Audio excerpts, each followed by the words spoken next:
주님 말씀하시면 내가 나아가리라 라는 제목으로 하나님 말씀을 함께 묵상합니다. 우리는 지난주에 고난을 보고 문제를 보고 두려워하지 말고 하나님을 바라보라는 메시지를 묵상하면서 우리가 지금까지 하나님이 원하시는 방향을 잃어버리지 않고 바르게 살아갈 수 있는 능력이 있었다면 그것은 문제를 보지 않고 항상 함께 계시고 목자가 되시는 예수님을 바라보았던 까닭이었음을 깨달았습니다. 앞으로도 마찬가지입니다. 앞으로도 어떤 상황 앞에서도 문제를 보지 않고 항상 함께 계시는 예수님을 바라보는 그것이 길을 찾는 비밀, 비결이라는 것입니다. 우리가 지금 잘 살고 있는지, 정말 잘 가고 있는지 무엇으로 판단할 수 있겠습니까? 눈으로 보기에 모든 것이 좋아지는 거 속으면 안 됩니다. 또 눈으로 보기에 힘들고 어려운 일이 많은 거 결코 또 속으면 안 됩니다. 우리가 지금 잘 살고 있는지, 나는 진짜 잘 가고 있는 건지 하는 여부는 내가 지금 예수님을 정말로 진실하게 바라보고 주님의 말씀을 내가 듣고 주님과의 대화가 아주 친밀하고 충만하게 되고 있는지 여부에 따라 판단되어지는 일입니다. 만약 우리가 주님과 놀라운 교제 속에 산다면 항상 주님을 만나고 주님의 말씀을 듣고 있다면 잘 가고 있는 것입니다. 비록 지금은 매우 어려운 때를 보내고 있다 하더라도 주님의 인도를 잘 받고 있는 것입니다. 그러나 모든 것이 다 잘 되고 있는 것 같아 보여도 주님과의 교제에 문제가 있다면 분명 지금 무언가 문제가 있는 것입니다. 아브라함의 조카 롯이 당대의 가장 풍요롭고 화려한 도시 소돔과 고모라 성으로 이사를 갔습니다. 그때 아브라함의 조카 롯은 자기가 잘 가는 줄 알았을 것입니다. 그의 기준은 오직 재물의 풍요함 그리고 화려한 삶을 사는 그것뿐이었기 때문입니다. 그래서 그는 잘 가는 줄 알았습니다. 그러나 성경 어디를 보아도 하나님과 의논했다는 말이 나오질 않습니다. 하나님의 인도를 받았다는 말이 나오지 않습니다. 결국 어떻게 되었습니까? 다 무너져 버리고 말았습니다. 요셉은 그에 비해 기가 막힌 고난의 삶을 살았습니다. 형들에 의해서 죽임을 당할 뻔하고 깊은 웅덩이에 빠지고 애굽의 종으로 팔려가고 억울하게 감옥에 갇히고 이 모든 일을 한꺼번에 다 당하는 사람이 그런 인생이 그렇게 많겠습니까? 요셉은 정말 불행하기 짝이 없는 삶을 사는 것 같았습니다. 거기서 인생이 끝나는 것 같았습니다. 그러나 요셉은 애굽의 총리가 됩니다. 온 가족들을 다 구원할 뿐만 아니라 7년 동안 주변에 있는 다른 나라 모든 사람들까지 다 먹여 살리는 그런 놀라운 일을 요셉이 다 감당합니다. 그리고 성경은 그 이유를 그가 감옥에 갔을지라도 종으로 팔려갈지라도 하나님께서 항상 요셉과 함께 하셨기 때문이라고 밝히고 있습니다. 그러므로 우리가 지금 잘 살고 있는지, 내가 지금 잘 가고 있는지에 대한 분별 기준은 지금 내 눈에 보이는 세상적이고 물리적인 어떤 현상적인 기준이 아니라 내가 천지를 창조하시고 그리고 지금도 그 천지를 그리고 사람들의 인생의 생과 사, 화와 복을 운행하시는 하나님을 바라보는 눈을 분명히 뜨고 사는가 하는 데에 달려 있습니다. 오늘 사도 바울은 순간순간을 예수님과 친밀한 교제 속에 살았고 그 교제의 힘으로 전도행 즉 사명을 감당했던 사람입니다. 오늘 본문을 잘 읽어보면 사도 바울은 지금 대단히 어려운 형편에 처해 있습니다. 사람들이 다 자기를 죽이려고 합니다. 여러분 한번 생각해 보십시오. 어떤 한 사람만이라도 아주 작심을 하고 나를 죽이려고 벼르고 있다면 잠이 오겠습니까? 밥이 먹히겠습니까? 어디서 어떻게 그 사람이 나를 죽이려고 할지 모르는데 한 사람이라도 작심을 하고 나를 죽이려고 한다면 정말로 끔찍한 일이지 않겠습니까? 그런데 사도 바울은 주변에 너무나 많은 사람들이 사도 바울을 죽이려고 하는 그런 형편에 처해 있고, 그런데다가 사도 바울은 지금 붙들린 죄수의 신분입니다. 재판을 받습니다. 매를 맞을 위기도 수도 없이 지나갑니다. 심지어 사형 판결도 받을 수 있습니다. 이런 절박한 위기에 처해 있는데 사도 바울은 그렇게도 마음이 담대하고 여유까지 있습니다. 로마 군인들이 자기를 채찍질하려고 할 때에 내가 로마 시민이라고 말합니다. 그래서 그 채찍질하는 것을 면합니다. 대제사장 앞에서 재판을 받을 때 그때에 나는 양심상 조금도 거리낌이 없이 하나님을 잘 섬겼다고 바울이 말합니다. 그리고 그 바울의 말을 듣고 대제사장이 기분이 나빠서 옆에 있는 사람에게 바울의 입을 치라고 명했을 때 그때 사도 바울이 대제사장 앞에서 당당하게 말합니다. 당신이 율법을 지키는 사람으로서 스스로가 율법을 어기느냐? 그때 사람들이 저 사람이 누군 줄 알고 너희가 지금 이렇게 말을 하느냐? 저 사람은 바로 대제사장이다. 당신이 어찌 대제사장 앞에서 그렇게 책망하는 말을 할 수가 있느냐?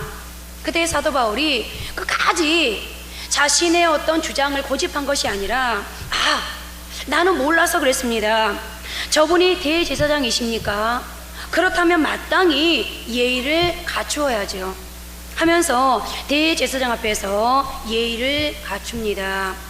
얼마나 여유 있는 모습입니까? 또 바리새인과 사두개인들이 모인 것을 알고 바리새인과 사두개인 사이에는 언제나 이 부활의 문제가 있다는 것을, 그리고 이 부활의 문제로 이 두 파가 계속해서 다투고 있다는 것을 아는 사도 바울이 자기는 지금 부활 문제 때문에 재판을 받는 것이다 라고 하니 그 모임 자체가 다 아수라장이 되고 그만 파산하고 말았습니다. 그만큼 지금 자신이 죽을 위기에 처해 있음에도 불구하고 이 모든 상황을 다 파악하고, 그리고 대제사장 앞에서 어떻게 해야 되는지, 바리새인과 서기관들을 어떻게 요리할 수 있는지 모든 상황을 파악하고 그 상황에 가장 적절하게 지금 대응하고 있는 이 바울의 모습은 그야말로 여유 있는 모습 그 자체입니다. 도무지 죽음의 위기 가운데 있는 사람이라고 여겨지지 않을 정도로 여유가 있습니다. 어떻게 그럴 수 있을까요? 오늘 보면 11절 말씀에서 그 이유를 알 수가 있습니다. 11절 말씀을 보십니다. 그날 밤에 주께서 바울 곁에 서서 이르시되 담대하라. 내가 예루살렘에서 나의 일을 증언한 것 같이 로마에서도 증언하여야 하리라 하시니라. 밤에 예수님이 사도 바울에게 나타나셔서 담대해라. 내가 로마에서도, 지금 예루살렘에서 나의 증인이 되었던 것처럼 너가 앞으로 로마에 가서도 내 증인이 될 것이다 라고 말씀합니다. 그렇습니다. 비밀은 바로 거기에 있었던 것입니다. 하나님의 살아계심을 항상 경험하고 살았던 사람이었기에 매 순간 예수님과의 만남 가운데, 매 순간 예수님과 교제하면서 살아갔던 사람이었기에, 그리고 그 주님의 말씀으로 움직이는 사람이었기에, 그랬기 때문에 사도 바울에게 그런 담대함이 있을 수 있었던 것입니다. 그런데 사도 바울에게도 어떤 조급함이, 염려가 있었던 모양입니다.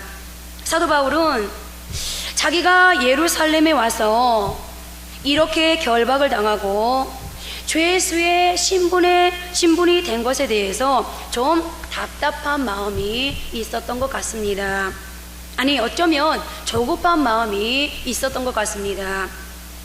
성령께서 이런 일이 있으리라고는 말씀하셨지만 사도 바울 생각에는 내가 빨리 로마에도 가서 복음을 전해야 할 텐데 내가 지금 여기서 이렇게 묶여 있어서 되겠는가 하며 조금은 마음이 조급했던 것 같습니다.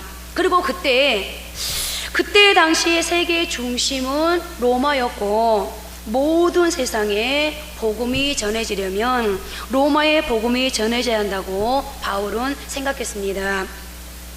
그래서 사도 바울은 로마의 복음이 전해지는 것이 하나님의 계획일 것이라고 생각했고 하나님이 그렇게 말씀하셨으니 빨리 로마에 가서 복음을 전하게 해달라고 하나님께 기도를 올려드렸습니다.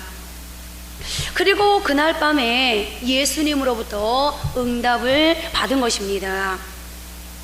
내가 로마에 가서 내 증인이 될 것이다. 그리고 그때야 비로소 사도 바울은 자신이 지금 겪고 있는 이 현실, 죄수의 몸으로 감옥에 갇혀있는, 그리고 언제 죽을지도 모르는 이 상황, 이 현실에 대한 놀라운 비밀을 깨달았습니다. 자기가 이렇게 죄수로 묶여있는 것이 하나님의 응답이구나. 바로 로마로 나를 보내시려는 하나님의 방법이었다는 그런 깨달음이었습니다. 하나님의 놀라운 지혜가 아닐 수 없는데요. 물론 사도 바울 자신도 이런 방법으로 하나님이 응답해 주시리라고는 상상조차 못했던 것이었습니다. 그도 그럴 것이 사도 바울이 생각하기에는 그저 평범한 전도자로 로마에 들어가서 다른 도시에도 그랬던 것처럼 회당에 들어가서 복음을 전하고 전도를 하게 되리라고 생각하고 로마로 보내달라고 기도를 했었지만 하나님은 사도 바울 자신이 생각하는 것과는 너무나도 다르게, 아니 훨씬 더 좋은 방법으로 사도 바울의 기도에 응답하셨습니다. 자, 그렇다면 무엇이 그렇게 훨씬 더 좋은 방법이라는 걸까요? 사도 바울은 하나님이 세계를 전도하길 원하시고 특별히 로마를 통해서 세계에 복음이 전해지는 것을 원한다는 것을 확실하게 알았습니다. 그리고 그 하나님의 명령을 부여잡고 기도했습니다. 어떻게 해달라고요? 로마로 가게 해달라고. 그때 사도 바울은 내가 로마에 가서 복음을 전하려면 이러이러한 과정을 통해서 이러이러한 형태로 내가 복음을 전하게 될 것이다. 자기 나름대로 머릿속에 그림을 그리면서 아마 기도했을 것입니다. 그런데 사도 바울의 그림과는 너무 다른 응답을 하나님이 하시는데 사도 바울이 생각했던 것보다 훨씬 더 좋은 방법으로 하나님이 응답을 하시는데요.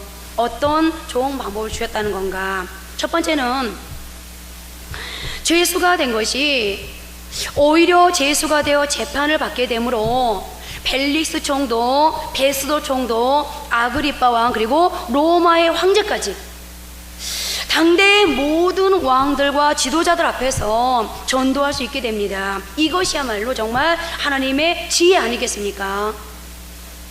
아마 평범한 전도자로 바울이 그림을 그렸던 것처럼, 바울이 원했던 것처럼 그렇게 로마에 갔다면 일반 사람들 몇 사람들은 더 만났을지는 모르지만 어떻게 감히 평범한 시민이 총독에게 복음을 전도하고 그리고 아그리빠 왕에게 전도하고 로마의 최상류 지배층에게 전도할 수 있는 기회를 얻을 수 있었겠습니까? 재판을 받아야 되니까 내 죄가 무엇이냐라고 물어오니까 그때부터 자신을 설명하면서 전도하기 시작하고 간증하기 시작하면서 하나님의 복음을 설명하지 않을 수가 없게 된 것입니다. 아주 자연스럽게 그리스도의 복음을 전하게 된 것이죠. 또 로마의 지배층들은 지금 바울을 재판해 줘야 되니까 바울이 전하는 그리스도의 복음을 듣기 싫어도 그리스도에 관한 복음을 끝까지 들어야만 했습니다. 그러니 하나님의 지혜가 얼마나 대단합니까? 두 번째는 사도 바울이 그냥 로마로 들어갔다면 들어가는 과정에서 암살 당했을지도 모르는 위기 상황입니다. 그리고 지금도 사람들이 바울을 죽이려고 호시탐탐 노리고 있는 형편에 있습니다. 그런데 하나님이 바울을 로마 군대 안에 죄수로 딱 가둬놓게 하심으로 사도 바울을 죽이려는 사람들에게서 가장 안전하게 지켜주고 있는 것입니다. 사도 바울을 부자여게 만드신 것이 아니라 오히려 로마 군인으로 하여금 바울을 보호하시려는 하나님의 방법이었던 것입니다. 그러므로 사도 바울은 죽음의 위협 앞에서도 당당하게 로마로 입성할 수가 있었습니다. 그것도 로마 군인들의 호의를 받아가면서 말입니다. 세 번째는 당시에 로마로 가려면 많은 돈이 필요했습니다. 바울은 아무 수입이 없는 사람이었습니다. 그럼 바울이 로마로 가려면 어떻게 그 많은 돈을 마련할 수가 있었겠습니까? 그러나 하나님께서는 바울로 하여금 죄수로 들어가게 하심으로 모든 게 공짜. 로마로 들어가는 과정에서 필요한 모든 것을 다 공짜로 제공받게 하셨습니다. 다른 말로 하면 로마 정부의 돈으로 로마로 입성을 하게 하신 것입니다. 배도 공짜로 타고 밥도 공짜로 먹고 공짜로 호의를 받으면서 로마로 가는 것입니다. 그렇습니다. 우리가 하나님 앞에 기도합니다. 그런데 하나님이 때로 내가 원하는 대로 기도 응답을 하지 않을 때가 있습니다. 그러나 우리가 분명하게 하나님 앞에 받아들여야 될 것은 내가 기도한 대로 하나님이 응답해 주시진 않았지만 그러나 하나님은 더 좋은 것으로 그리고 가장 나에게 맞는 것으로 하나님은 우리에게 응답하신다는 겁니다. 무슨 말입니까? 하나님의 지혜가 사람의 생각을 뛰어넘는다는 사실을 여실히 보여준 현장이 바로 오늘 바울이 겪고 있는 이 현장이라는 겁니다. 아브라함이 하나님의 놀라운 축복의 부름을 받고 그는 고향 아버지의 집을 떠납니다. 그리고 하나님은 내가 큰 민족의 조상이 될 것이라는 놀라운 약속을 하셨습니다. 그래서 그 약속을 의지해서 고향을 떠났는데 하나님께로부터 너무나 놀라운 축복의 약속을 받긴 받았지만 현실은 너무나 아브라함을 좌절시키는 것이었습니다. 그래서 아브라함이 낙심하고 좌절했던 때가 여러 번 있었습니다. 믿음의 조상이었다고는 하지만 아브라함에게 있어서는 세 가지가 답답했습니다. 하나는 고향을 떠남으로 인해서 사방에 자기를 죽이려고 하는 적들로 둘러싸이는 것 같은 두려움이었습니다. 그때 당시는 더 말할 것도 없이 이방인들은 자기 안전을 지킬 방법이 없었습니다. 사방이 적들 뿐이었습니다. 그 다음은 나이가 많이 들어서 더 이상 아이를 낳을 수가 없는 상황이 되었습니다. 하나님이 말씀하시는 민족은 고사하고 아들 하나가 없는 것입니다. 그 다음 세 번째는 땅 한 평이 없습니다. 그러니 아브라함이 그때마다 마음이 얼마나 낙심이 되었겠습니까? 차라리 하나님의 약속이 없다면 그냥 내 마음대로라도 살겠는데 하나님께서 분명히 내게 약속을 주셔서 이 가나안으로 보냈는데 내 마음대로 할 수도 없고 너무너무 혼란스러웠습니다. 그런데 그때마다 하나님이 이 갈등하고 있는, 어쩔 바를 몰라서 혼란스러워하고 있는, 자지우지 요동하고 있는 이 아브라함을 찾아와 주시고 그리고 아브라함을 만나 주십니다. 그리고 하나님께서 아브라함에게 세 가지 말씀을 주십니다. 첫째, 너 절대로 두려워하지 말아라. 둘째, 아들 정도가 아니라 너에게 반드시 큰 민족을 이루게 해줄 것이다. 셋째, 내가 약속한 것은 반드시 지킨다. 그리고 그때 다시 아브라함은 하나님을 만나고 그리고 그 하나님의 말씀을 듣고 다시 새 힘을 얻습니다. 창세기를 읽어보면 아브라함은 한 번 하나님을 만난 게 아닙니다. 한 번 하나님의 약속의 말씀을 듣고 고향을 떠나서 그리고 믿음으로 계속 쭉 그렇게 살았던 게 아닙니다. 그도 방황할 때도 있었고 낙심하고 좌절할 때도 있었고 하나님의 뜻과는 전혀 무관한 선택을 할 때도 있었습니다. 하나님의 이름을 욕되게 할 때도 있었습니다. 그러나 그는 낙심이 될 때마다, 앞길이 캄캄할 때마다, 그는 그때마다 하나님을 다시 찾았고 하나님을 다시 만나고 그리고 믿음의 조상의 길을 갈 수 있었습니다. 그렇습니다. 하나님이 인도하시고 약속하신 길임에도 불구하고 어려움이 찾아올 수 있습니다. 그러나 하나님이 말씀하시면 그 하나님의 계획과 섭리를 신뢰하고 나아가면 순종하는 그 자리에는 놀라운 역사가 있습니다. 사사기 19장에 보면 한 레위인과 그의 아내 이야기가 나오는데, 그들이 길을 가던 도중 베냐민에 속한 기브아의 한 노인의 집에서 유숙을 하게 되었습니다.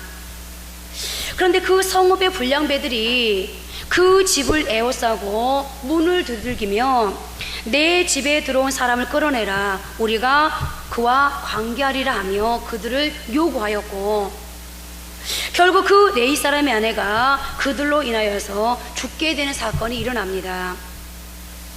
그러자 이 레위 사람이 그 아내의 시체를 12덩이로 나누고 이스라엘 사방으로 보냅니다.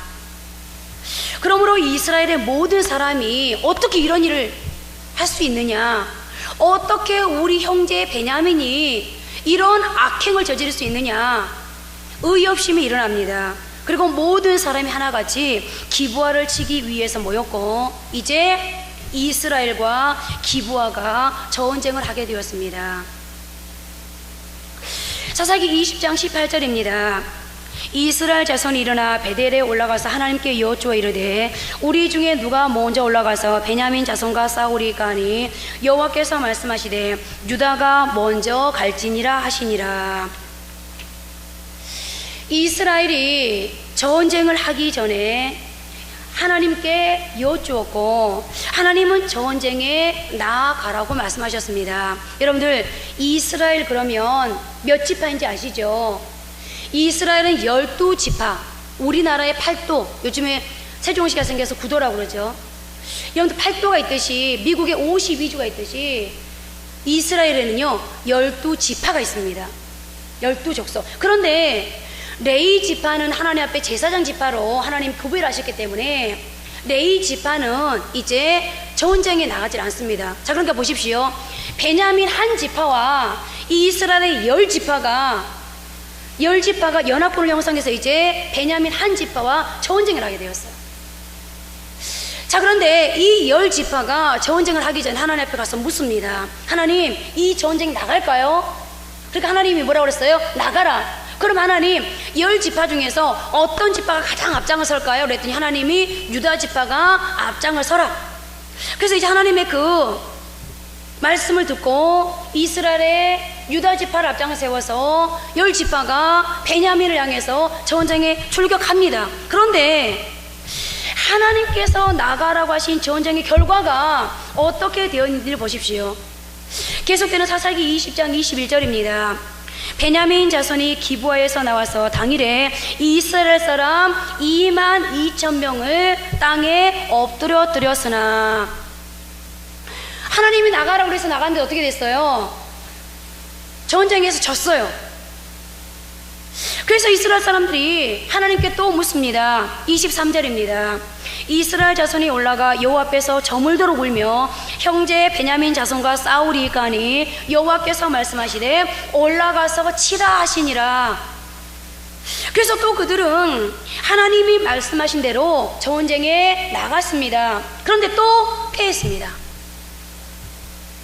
그리고 계속되는 사사기 20장 26절부터 28절까지 말씀 함께 합독하십니다. 이에 온 이스라엘 자손 모든 백성이 올라가 베델에 이르러 울며 거기서 여호와 앞에 앉아서 그날이 저물도록 금식하고 번제와 화목제를 여호와 앞에 드리고 이스라엘 자손이 여호와께 물으니라. 그때에는 하나님의 언약궤가 거기 있고 아론의 손자인 엘라살의 아들 비느하스가 그 앞에 모시고 섰더라. 이스라엘 자손이 여쭈기를 우리가 다시 나아가 내 형제 베냐민 자손과 싸우리까 말리까 하니 여호와께서 이르시되 올라가라. 내일은 내가 그를 내 손에 넘겨주리라 하시는지라. 자, 두 번 패했어요. 이스라엘 백성들이 또 하나님 앞에 묻는데, 자, 첫 번째와 두 번째와 다른 점이 있죠. 첫 번째 하나님 앞에 묻고 첫 번째 패했을 때는요, 이 이스라엘 백성들이 뭐하기에 바빴냐면 전열을 새로 그들이 준비하는데 바빴어요. 그런데 두 번째 패했습니다. 그러자 그들이 하나님 앞에 나아가서 이번에는 뭐합니까? 아, 우리의 힘으로 전쟁이 안 되는구나. 우리 10지파가 저 한 지파를 못 해보는구나. 그러면서 하나님께서 이제 하나님 앞에 나가서 뭐하죠? 그들이 하나님 앞에 먼저 제사를, 예배를 올려드립니다. 그리고 뭐합니까? 금식. 여러분들 생각해 보세요. 전쟁 중에 금식을 한다는 것은 엄청난 지금 몸을 감행하고 있는 거예요. 언제 베냐민 지파가 떠들어올지 모르는데 전쟁 중에 잘 먹여도 시원치 않을 판에 뭐하고 있어요? 금식하고 있는 겁니다. 이제 이들이 뭘 고백하고 있는 거죠? 전쟁은 전열을 갖추는 데 있는 게 아니구나. 전쟁은 무기에 있는 게 아니구나. 전쟁은 누구에게 있구나? 하나님께 있구나. 그러면서 그들이 하나님 앞에 첫째 묻고 또 한 가지 뭐합니까? 이제 하나님 앞에 나가서 예배를 올려드리면서 하나님 앞에 금식하며 기도합니다. 그랬더니 하나님께서 이제 뭐라고 말씀하십니까? 나아가라. 오늘 그 결과가 어떻게 되었는가를 보십시오. 35절에 여호와께서 이스라엘 앞에서 베냐민을 치심에 당일에 이스라엘 자손이 베냐민 사람 25,100명을 죽였으니 다 칼을 베는 자였더라. 44절에 베냐민 중에서 엎드린 자가 18,000명이니 다 용사더라. 45절에 이스라엘 또 5,000명을 이삭 줍듯하고 또 급히 그 뒤를 따라 기돔에 이르러 또 2,000명을 죽였으니 46절에 이날에 베냐민 사람으로서 칼을 빼는 자가 엎드러진 것이 모두 25,000명이니 다 용사였더라. 48절에 이스라엘 사람이 베냐민 자손에게로 돌아와서 온 성읍과 가축과 만나는 자를 다 칼날로 치고 닥치는 성읍은 다 불살랐더라. 계속 거듭되는 말씀이 있죠. 다 칼을 빼는 자였더라. 다 용사였더라 라는 말입니다. 무슨 말입니까? 아무리 칼을 잘 쓰고 전쟁에 능한 용사랄지라도 한번 하나님께서 이기게 하시는 걸로 작정하신 싸움에는 해볼 재간이 없다는 것입니다.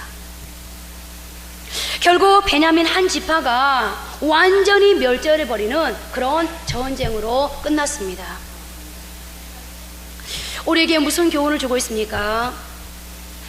하나님께서 나가라고 해서 나간 전쟁도 실패할 수 있다는 것입니다. 그들이 전쟁에 그냥 나간 게 아니었습니다. 그들은 하나님께 여쭈었습니다. 심지어 실패 앞에서도 그들은 하나님께 나아가 또 여쭈었습니다. 그런데도 2번씩이나 대패를 했습니다. 그러나 그들은 그럼에도 포기하지 않고 하나님께 또 묻고 금식하며 기도하고 이제는 하나님을 앞세워 또다시 주님이 말씀하시면 또 한번 나가 보겠습니다. 주님이 말씀하시면 또 나가서 친다고 할지라도 주님이 말씀하시면 나가 보겠습니다. 뭔가 하나님의 계산이 있겠죠. 그리고 나갔더니 사람이 상상할 수 없는 방법으로 그들을 승리케 해주셨습니다. 그렇습니다. 주님 말씀하시면 내가 나아가리라 하고 주님의 명령에 의해서 우리는 도전합니다. 그리고 우리는 기대합니다. 그런데 이게 웬일입니까? 우리를 기다리고 있는 것은 성공이 아니라 실패입니다. 감사가 아니라 절망입니다. 기쁨이 아니라 실망입니다. 그럴 때 우리는 주저앉아 포기해버립니다. 그러나 여러분, 그럼에도 주님이 말씀하셨다면 그 명령에 또 한 번 도전해 보십시오.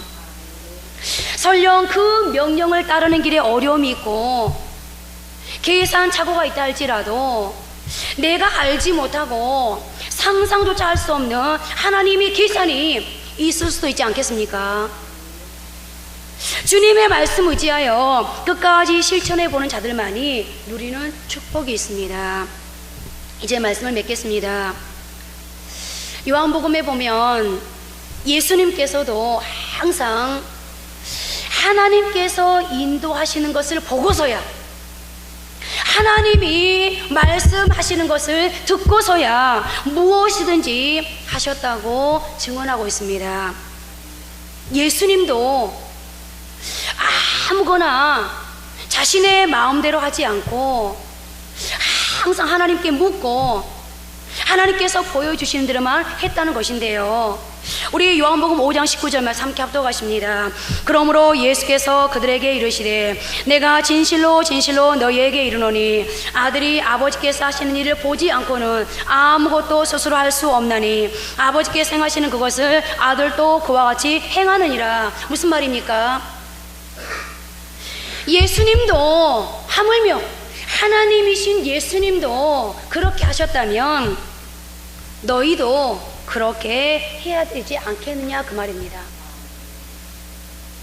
무슨 일이든지 꼭 아버지께서 먼저 보여주시고 말씀하시고 나면 그 다음에 해라. 그리고 이건 저나 여러분들에게 너무나도 놀라운 삶의 도전입니다. 지금까지 살아오던 삶하고 완전히 다른 삶입니다.